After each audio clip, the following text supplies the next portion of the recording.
13 de junho de 1888. Lisboa está em festa. É dia de Santo António, o santo padroeiro da cidade. Neste quarto andar, em frente ao Teatro de São Carlos, há outros motivos para festejar. Maria Madalena Pinheiro Nogueira está em trabalho de parto e às 15h20 nasce Fernando António Nogueira Pessoa. Por ironia, Fernando toma o nome do seu santo, Fernando António, o santo padroeiro da cidade que será a sua única casa, ou como diria Bernardo Soares, o seu lar.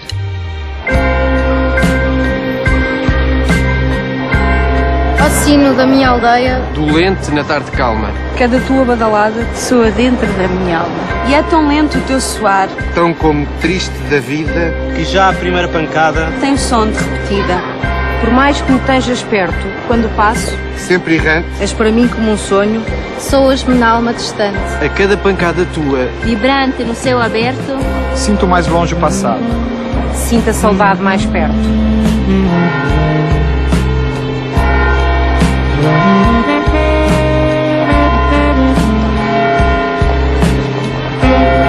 O pai de Fernando Pessoa, de ascendência algarvia, era um funcionário público do Ministério da Justiça. Joaquim de Araújo Seabra Pessoa escrevia crítica musical no Diário de Notícias e era presença assídua do São Carlos, mesmo em frente da casa. A mãe, a Soriana da Ilha Terceira, era uma mulher bastante culta. Maria Madalena dominava as línguas inglesa e francesa, tocava piano, escrevia versos. E foi ela quem, muito cedo, ensinou o poeta a ler e a escrever. A infância de Fernando Pessoa é abalada por acontecimentos trágicos. Um mês depois de fazer 5 anos, o pai morre-lhe vítima de tuberculose. 6 meses depois morre o irmão Jorge, com apenas 1 ano de idade. Maria Madalena vê-se obrigada a vender parte do património e a mudar-se com a família para um andar mais pequeno. Para Fernando Pessoa, esta será a primeira de várias mudanças de casa em casa. O jovem passa a viver com a mãe e com a avó Dionísia, que sofre de perturbações mentais. Durante toda a vida, o escritor teve medo de herdar a loucura desta avó. Os meus pensamentos são, em alguns momentos, de tal natureza que me sinto a enlouquecer. O que a sua profundidade significa não sei, nem tenho coragem para saber. Fico louco só de pensar neles. Fernando Pessoa não viverá nesta casa muito tempo. Um acontecimento muda radicalmente a vida da criança. 1 ano após a morte do marido, Maria Madalena enamora-se de João Miguel Rosa, oficial da Marinha, que meses depois viaja para Moçambique, onde fica a trabalhar. O receio da eventual partida da mãe deve ter levado Fernando, com apenas 7 anos, a tentar comover a mãe com o seu talento. É o primeiro verso conhecido, escrito por Fernando Pessoa. À minha querida mamã, eis-me aqui em Portugal, nas terras onde eu nasci. Por muito que gosto delas, ainda gosto mais de ti. A criança compara o amor à mãe com o amor à pátria, a uma nação, um país, uma devoção que nele durará uma vida. Deus quer, o homem sonha, a obra nasce. Deus quis que a terra fosse toda uma, que o mar unisse, já não separasse. Sagrou-te e foste desvendando a espuma. E a orla branca foi de ilha em continente, clareou correndo até ao fim do mundo. E viu-se a terra inteira, de repente, surgir redonda do azul profundo. Quem te sagrou criou-te português. Do mar, e nós em ti, nos deu sinal. Cumpriu-se o mar, e o império se desfez. Senhor, falta cumprir-se Portugal. Em 1896, Maria Madalena embarca rumo a Durban, na altura, uma colónia britânica, o Natal, hoje África do Sul. E é no Natal que o comandante João Miguel Rosa, com quem casa por procuração, é cônsul de Portugal. Com Maria Madalena viaja o único filho, Fernando. Pessoa vai viver com a mãe, o padrasto e os irmãos que sucessivamente irão nascer. Ao todo serão 5, dos quais sobreviverão apenas 3. Imaginemos Fernando Pessoa numa colónia em África, com um modelo pioneiro de sociedade e um modo de vida muito diferente do de Lisboa. Imagine-se a capacidade de adaptação a uma nova língua, a uma nova vida social e familiar. Apesar do ambiente feliz, de participar em brincadeiras com os irmãos, não consta que tivesse feito grandes amizades com os colegas da escola. E, de certo, detesta as atividades desportivas. Prefere ficar a ler, a escrever e a sonhar. É um jovem concentrado nos estudos e na descoberta da literatura inglesa. Shakespeare, Byron, Keats, Dickens, Carlyle, Milton. O seu mundo são os livros. Fernando Pessoa escreve muito, escreve sempre. É nesta época que surgem os primeiros heterónimos, Charles Robert Annon e Alexander Serge, com quem chega a corresponder-se sempre em inglês e que deixa quase 200 poemas e vários textos em prosa. Para Alexander Serge, Pessoa chega a fazer cartões de apresentação. Concluída a instrução primária num colégio de freiras irlandesas, destaca-se na Durban High School como um dos melhores alunos. Faz 4 anos letivos em pouco mais de 2 anos. Entretanto, frequenta uma escola comercial onde certamente aprende aquela que virá a ser a sua única profissão. No exame de admissão à Universidade do Cabo, entre quase 900 candidatos, ganha o prémio Rainha Vitória para o melhor ensaio inglês. Fernando Pessoa tem apenas 15 anos. Esta universidade, Cape Hope, Cabo da Boa Esperança, ou o nosso histórico e bem conhecido Cabo das Tormentas, não tinha verdadeiros alunos nem verdadeiros cursos. Fazia exames e passava certificados. A meta de Fernando Pessoa era candidatar-se, depois da sua educação inglesa, a uma das grandes universidades inglesas, Cambridge ou Oxford. E para isso precisava de uma bolsa. Apesar de obter a melhor nota da candidatura, a bolsa é-lhe negada. E porquê? Por causa de uma regra burocrática. Pessoa não tinha frequentado nos últimos 4 anos uma escola inglesa. Apesar de viver na colónia inglesa do Natal, Pessoa tinha interrompido os estudos na Durban High School para regressar a Lisboa com a família durante 1 ano. E depois do regresso a Durban, Pessoa ingressara na Commercial School. Por esta razão, Pessoa não foi para a Inglaterra. Mas é irresistível pensarmos o que teria acontecido se tivesse ido para Cambridge ou para Oxford. Provavelmente, Pessoa seria hoje um dos fundadores do cânon modernista inglês ou anglo-saxónico, a par de T.S. Eliot e Ezra Pound. Estiver em Portugal, em visita à família, e foi este simples facto que nos trouxe o jovem Fernando Pessoa de volta. Fernando Pessoa desembarca em Lisboa para não mais sair de Portugal e raramente sair da sua cidade. Lisboa tem o que precisa, tem o Tejo e tem tudo.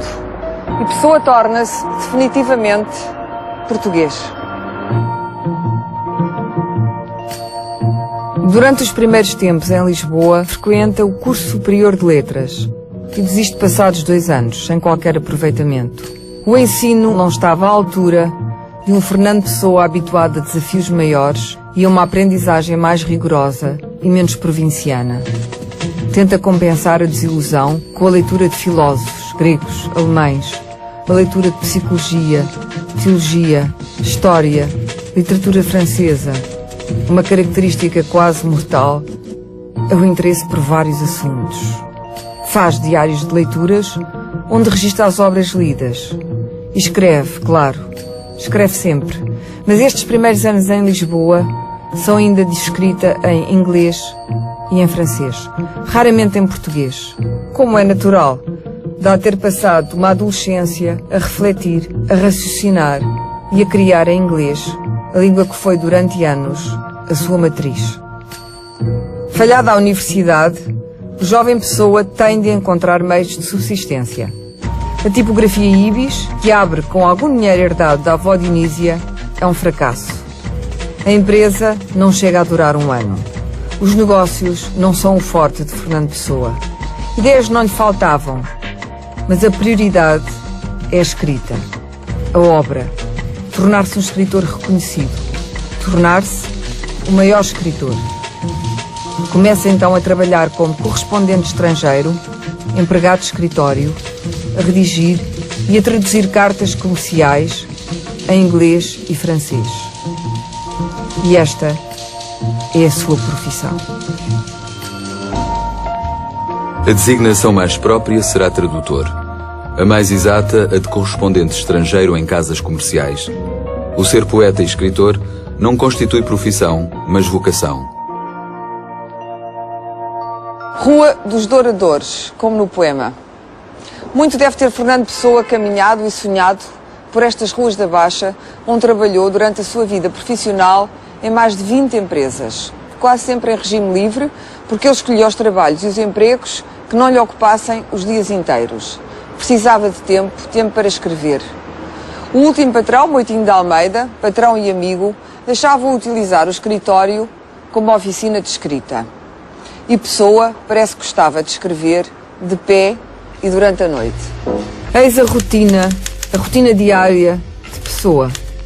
Trabalhar como empregado comercial durante alguns dias da semana e à noite escrever sem parar, como se de uma urgência se tratasse. Uma questão de vida ou de morte, uma questão de sobrevivência. Sem escrever, Pessoa não poderia, não saberia viver. Compulsivo, escreve nos escritórios, em cafés, em casa. A necessidade de escrever é imperiosa e a construção da obra, idealizada, o único objetivo. Cada pedaço de papel é aproveitado à exaustão. Papel de carta, bilhetes de espetáculos, convites, panfletos, guias de remessa, papéis comerciais, papéis timbrados das empresas onde trabalha. Tudo é aproveitado para criar a complexa rede dos muitos eus, para criar a infinita galáxia pessoana. Como o seu mestre Walt Whitman, o poeta americano que tanto o influenciou, Fernando Pessoa tem dentro de si uma multidão. Deixa mais de 25.000 folhas manuscritas e datilografadas, guardadas dentro da célebre arca que carrega consigo sempre que deixa uma casa ou um quarto alugado. E não foram poucas as vezes que mudou de casa. É um nómada urbano, em constante viagem na sua cidade. Pessoa viveu em mais de 20 casas e quartos alugados, sozinho ou com familiares. Criam-me casado, fútil, cotidiano e tributável. Criam-me o contrário disto, o contrário de qualquer coisa. Se eu fosse outra pessoa, fazia-lhes a todos a vontade. Assim como sou, tenham paciência. Vão para o diabo sem mim, ou deixem-me ir sozinho para o diabo. Para que havemos de ir juntos? Não me peguem no braço. Não gosto que me peguem no braço. Quero ser sozinho. Já disse que sou sozinho. Ah, que maçada quererem que eu seja de companhia.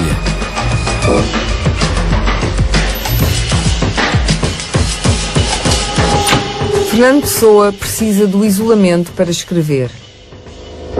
Quer estar só, mas não vive, de facto, sozinho.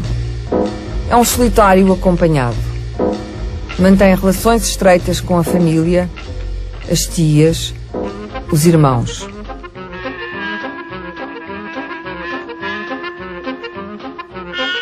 Tem amigos, vários amigos, com quem troca intensa correspondência, com quem se encontra quase todos os dias nas tertúlias dos cafés. Desses cafés, o Martinho da Arcada e a Brasileira do Chiado são sobreviventes únicos. A Baixa, o Chiado, o circuito diário de Fernando Pessoa, Um mundo que ele gosta, que ele precisa para viver. Pessoa, o homem de Lisboa. Afinal, a melhor maneira de viajar é sentir. Sentir tudo de todas as maneiras. Sentir tudo excessivamente. Porque todas as coisas são, em verdade, excessivas. A estreia literária tem a data de 1912, com a publicação de 2 ensaios sobre a nova poesia portuguesa na revista Águia, dirigida pelo escritor Teixeira de Pascoais. No primeiro artigo, Pessoa anuncia a chegada de um grande poeta. Estará a abrir caminho para si mesmo. A grande aventura do movimento modernista português nasce no Chiado e no Café das Tertúlias, a Brasileira, e nasce com uma revista, a Orfeu. É nesta revista que Fernando Pessoa publica alguns dos seus poemas mais importantes. E no primeiro número colaboram Almada Negreiros e Mário de Sá Carneiro. Fernando Pessoa publica a peça O Marinheiro e lança o heterónimo Álvaro de Campos, que assina os poemas Ode Triunfal e Opiário. A revista causa enorme escândalo. Os jornais e meios literários da época levantam-se contra os novos artistas. No meio dos conflitos do novo, os modernos portugueses instalam-se. À dolorosa luz das grandes lâmpadas elétricas da fábrica, tenho febre e escrevo. Escrevo rangendo os dentes, fera para a beleza disto totalmente desconhecida dos antigos. Oh rodas, oh engrenagens, eterno, forte espasmo retido dos maquinismos em fúria fora e dentro de mim, por todos os meus nervos dissecados fora, por todas as papilas fora de tudo com que eu sinto. Tenho os lábios secos. Oh, grandes ruídos modernos de vos ouvir demasiadamente de perto, e arde-me a cabeça de vos querer cantar com excesso de expressão de todas as minhas sensações, com excesso contemporâneo de vós, ó máquinas. No segundo número da revista Orfeu, lançado 3 meses mais tarde, Fernando Pessoa é já o diretor, ao lado do seu grande amigo Mário de Sá Carneiro. Colaboram agora Santa Rita Pintor e António Ferro. E reaparece o engenheiro naval, Álvaro de Campos, que assina os poemas Chuva Oblíqua e Ode Marítima. Ah, todo o cais é uma saudade de pedra. E quando o navio larga do cais e se repara de repente que se abriu um espaço entre o cais e o navio, vem-me, não sei porquê, uma angústia recente. Uma névoa de sentimentos de tristeza que brilha ao sol das minhas angústias relevadas como a primeira janela onde a madrugada bate e me envolve como uma recordação de uma outra pessoa que fosse misteriosamente minha. Fernando Pessoa é o grande escritor da modernidade. Paulismo, intercessionismo, sensacionismo são correntes literárias que ele mesmo inventa. E é, não esqueçamos, um caso único na literatura mundial. O inventor dos heterónimos, essa galáxia de nomes, de personagens, de egos, todos eles diferentes e todos eles distintos do seu criador. Álvaro de Campos, Alberto Caeiro e Ricardo Reis, os heterónimos mais importantes, são, juntamente com o seu autor, Fernando Pessoa, poetas maiores da língua portuguesa. Aparecem todos em 1914, um ano de intensa atividade literária. Tem apenas 26 anos. E para cada um dos heterónimos escreve uma biografia e a cada um atribui estilos de escrita diversos.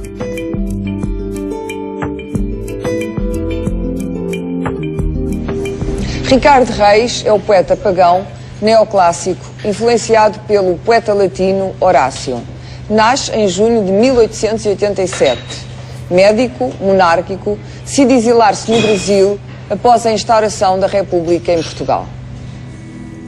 Para ser grande, sê inteiro. Nada teu exagera ou exclui. Sê todo em cada coisa. Põe quanto és no mínimo que fazes. Assim, em cada lago a lua toda brilha, porque alta vive. Álvaro de Campos, engenheiro naval, algarvio, homossexual, é o futurista.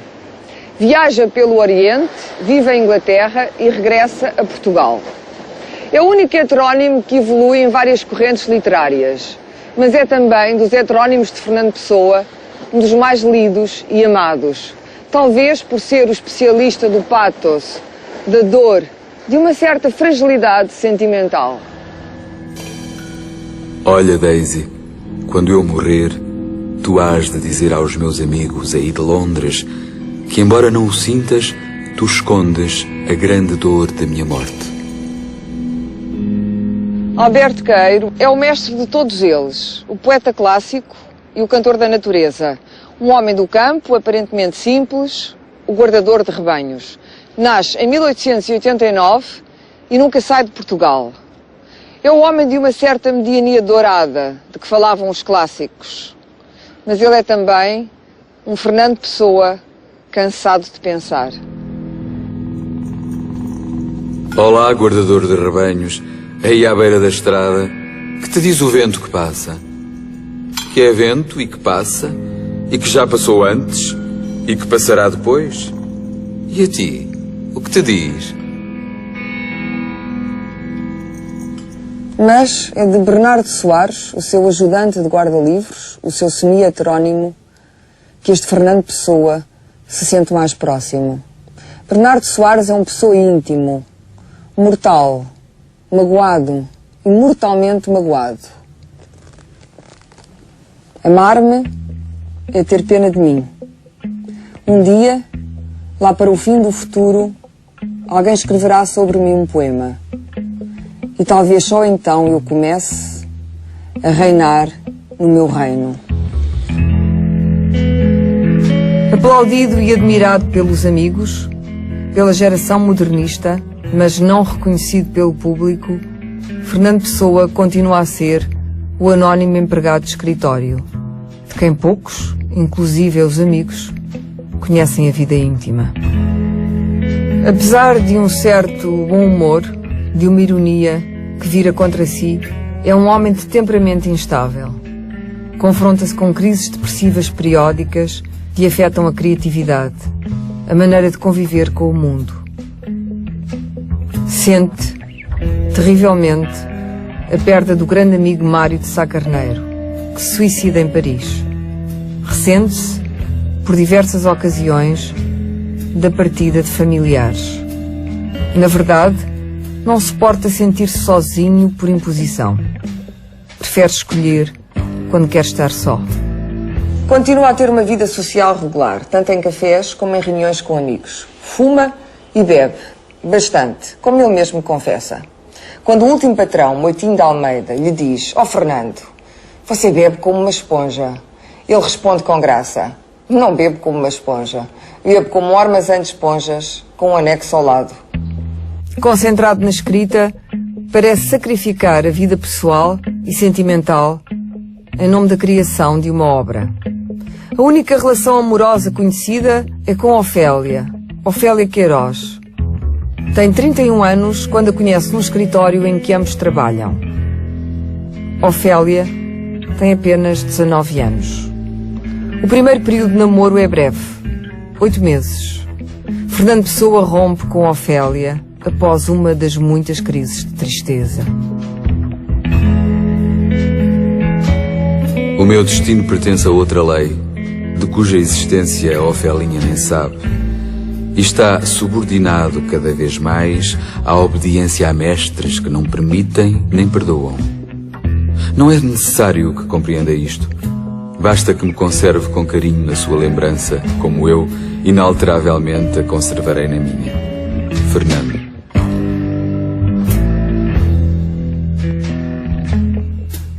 Passados 9 anos, retomam um namoro. Tudo recomeça a pretexto da célebre fotografia que surpreende o poeta a beber. Fernando Pessoa exibe o seu sentido de humor ao enviar a foto a Ofélia com a frase "em flagrante delito".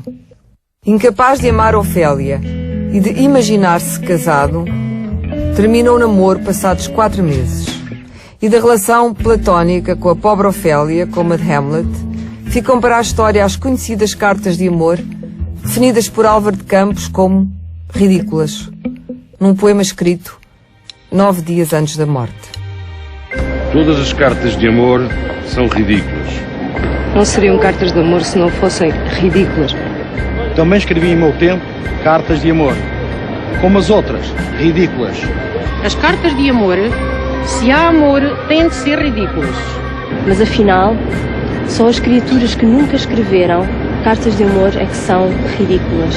Negócios, as tentativas de ter êxito falham sempre. Com 29 anos abre, juntamente com 2 sócios, um escritório de comissões. Mas a empresa não consegue sobreviver. Tenta ser intermediário na compra e venda de terrenos mineiros em Portugal e na comercialização de tabaco. Registra a patente de um anuário comercial que nunca conseguirá viabilizar. E pensa até em estabelecer-se como astrólogo. É o homem de muitas ideias e muitos projetos. Chega a escrever para publicidade. É sua a célebre frase: primeiro estranha-se, depois entranha-se, destinada a servir de slogan ao lançamento da Coca-Cola em Portugal. Em 1921 funda a Olisipo, para a qual projeta planos ambiciosos, promoção da cultura e dos negócios portugueses no estrangeiro. A empresa acaba por funcionar, sobretudo, como editora. E é com a Olisipo que Fernando Pessoa edita alguns dos seus poemas ingleses e obras de amigos, obras que causam escândalo e são apreendidas. Entre essas obras, as canções de um poeta que Pessoa admira, António Boto. Se é certo que ele ganhava acima da média, também é certo que o dinheiro não lhe sobrava. Passava o tempo a pedir dinheiro emprestado, à família, aos amigos e a pedir adiantado nas casas onde trabalhava. A verdade é que gostava de se vestir bem, como um cavalheiro britânico, e gostava de comprar bons livros, muitos deles encomendados no estrangeiro. As contas acumulavam-se, contas de alfaiate, contas das boas lojas de Lisboa. E pensa-se que para pagar essas contas terá mesmo vendido alguns dos livros da sua biblioteca. Olhe lá, a este propósito, e se o pedido o incomodar, tenha-o como não feito. Você podia emprestar-me 20.000 réis. Eu não sei quando lhe os poderei devolver, e de mais a mais já lhe devo aqueles 5 que você uma vez me emprestou na avenida. Mas se lhe peço isto, meu caro, é que estou absolutamente à bout de ressources. Literalmente naufragado, meu caro amigo.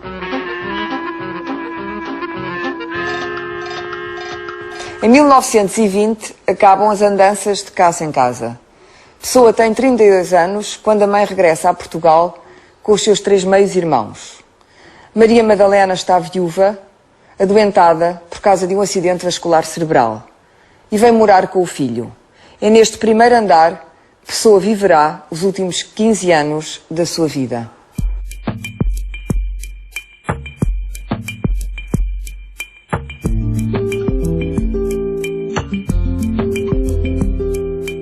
Este foi o último quarto do escritor, e nele leu e escreveu. Dos objetos pessoais não resta muita coisa. A máquina de escrever e o mais importante de tudo, a sua biblioteca pessoal, os seus livros. Um conjunto de obras, a maioria escrita em inglês, que mostram que Fernando Pessoa se interessou por tudo ou quase tudo. De Shakespeare ao romance policial, de Homero ao xadrez. Filosofia, teologia, história, literatura, teatro, religião, tudo isso está nos livros de Fernando Pessoa. Não deixa de ser curioso encontrarmos várias obras dedicadas a temas como a astrologia, o ocultismo, o misticismo, a magia e o espiritismo. O esoterismo fascinava-o. Sabe-se que estudava algumas das organizações secretas, como a maçonaria e os Rosa Cruz. No final da vida, Fernando Pessoa considera-se um cristão agnóstico, fiel à tradição secreta do cristianismo. A astrologia é uma atividade que pratica durante toda a vida. Faz incontáveis previsões astrológicas e horóscopos detalhados para si, para os heterónimos, familiares, amigos e para figuras históricas que admira. A paixão de Fernando Pessoa pelas ciências ocultas torna-o protagonista de um caso insólito.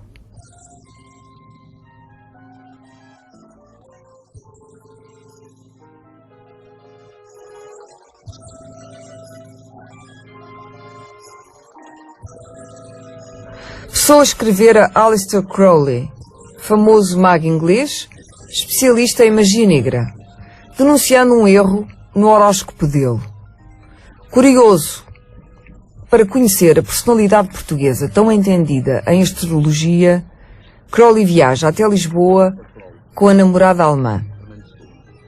Em 1930, o poeta recebe a visita do conhecido esotérico, que, ao que consta, também era perito em charlatanice.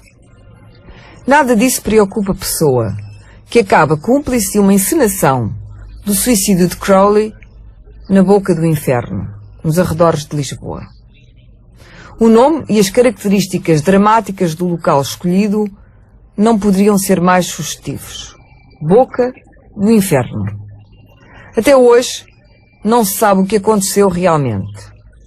Sabe-se apenas que Augusto Ferreira Gomes, jornalista, amigo pessoal de Pessoa, encontra na boca do inferno uma nota de despedida de Crowley e uma cigarreira. O facto é que o suposto suicídio de Aleister Crowley foi notícia nos jornais e Pessoa chegou a prestar falso testemunho. Da falsa encenação participaram o poeta e também o seu amigo jornalista. Fernando Pessoa deve ter-se divertido.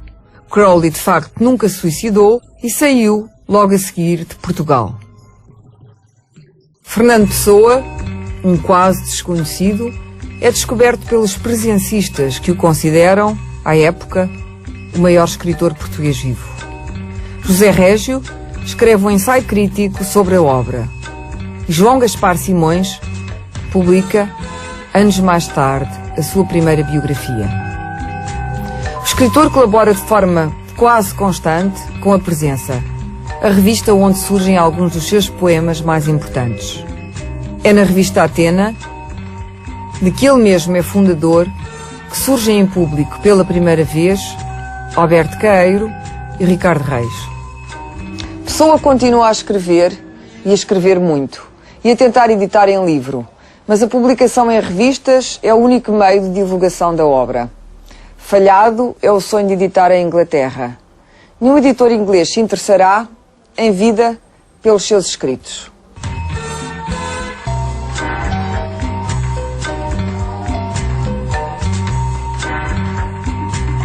Fernando Pessoa só consegue publicar um livro em Portugal e em português um ano antes da morte.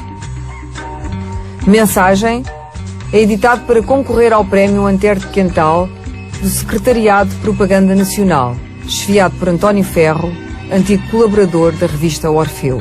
O livro alcança o prémio da segunda categoria. Na mensagem, Fernando Pessoa entra pelo patriotismo exacerbado. Exalta a grandeza portuguesa naquilo que ele mesmo chama de nacionalismo místico. O sonho da mensagem, poema épico, é o sonho do Quinto Império Português, no qual Portugal seria uma espécie de farol do mundo, dominando pela cultura e pela língua portuguesa. Vibra, clarim, a todos chama, vibra, e tu mesmo, voz a arder, o Portugal de Deus proclama com o fazer. Pessoa conhecia o seu engenho e a sua arte, sabia o que era e o que ambicionava. Ser o grande, ser o maior poeta português, aquele que espalhasse o gênio Lusíada por toda a parte. Fernando Pessoa mede-se com Luís Vaz de Camões, o seu rival, a 4 séculos de distância.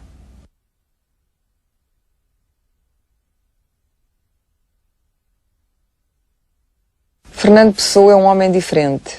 Diferente na aparência e diferente no pensamento. São os tempos em que se confronta com a dura realidade de não conseguir publicar em livro e de não ter o reconhecimento público que merece, como escritor.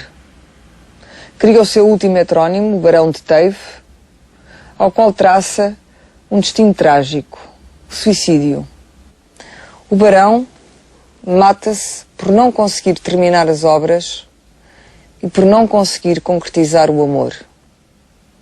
Como diria Álvaro de Campos, só as criaturas que nunca escreveram cartas de amor é que são ridículas. No último ano, Fernando Pessoa é um homem desiludido. A morte da mãe deixara-o mais só. A irmã, com quem vivia, mudara-se para Évora e daí para São João do Estoril, perto de Lisboa. O escritor visita a família frequentes vezes, como fizera durante toda a vida. Naquele que se acredita ser o seu último poema em português, escreve: Dai-me mais vinho, porque a vida não é nada. É internado no Hospital de São Luís dos Franceses, depois de ter sido encontrado em casa, com fortes dores abdominais e com febre. No dia seguinte, escreve as últimas palavras, em inglês. A língua que lhe deu a versatilidade de raciocínio, o conhecimento, a capacidade de inventar um novo ritmo para as palavras na poesia. Morre, sozinho, no dia 30 de novembro de 1935, aos 47 anos de idade. I know not what tomorrow will bring. É enterrado no cemitério dos Prazeres, mas 100 anos depois do seu nascimento, já Portugal percebera qual o verdadeiro lugar de Fernando Pessoa. Aqui, no Mosteiro dos Jerónimos, na companhia de Luís de Camões e Vasco da Gama. Tão jovem, que jovem era. Agora que idade tem?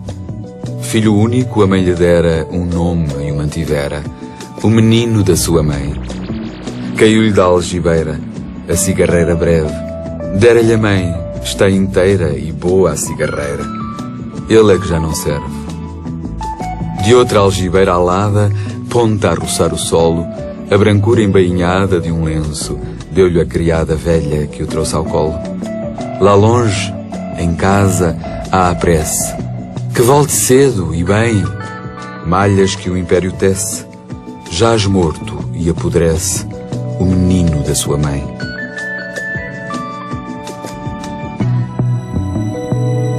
Aqui jaz o menino de sua mãe, no mais ilustre panteão de Portugal, o Mosteiro dos Jerónimos. A criança tristonha de Durban, o adolescente inquieto regressado a Lisboa, o empregado de escritório das Ruas da Baixa. Quando morre, Fernando Pessoa deixa quase toda a obra por publicar. Na arca estão cerca de 25 mil papéis, numa desordem imensa, e desses papéis, alguns ainda continuam inéditos. Da obra, entretanto, publicada, 37 línguas a traduzem e milhões de pessoas a leem. O sonho de Fernando Pessoa realizou-se. Não sou nada, nunca serei nada, não posso querer ser nada.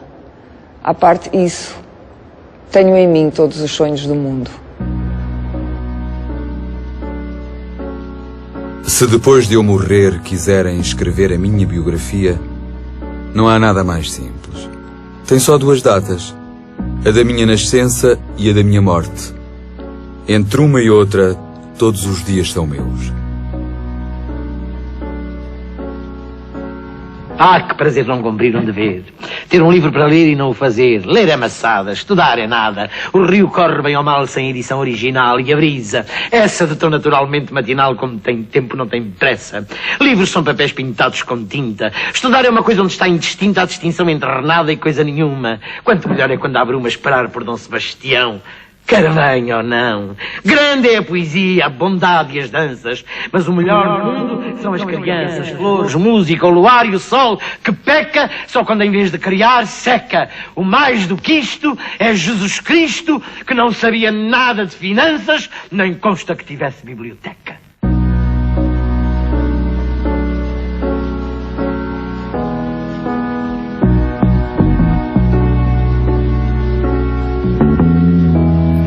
Se o seu voto vai para Fernando Pessoa, marque 760 10 2005 de qualquer telefone fixo ou móvel.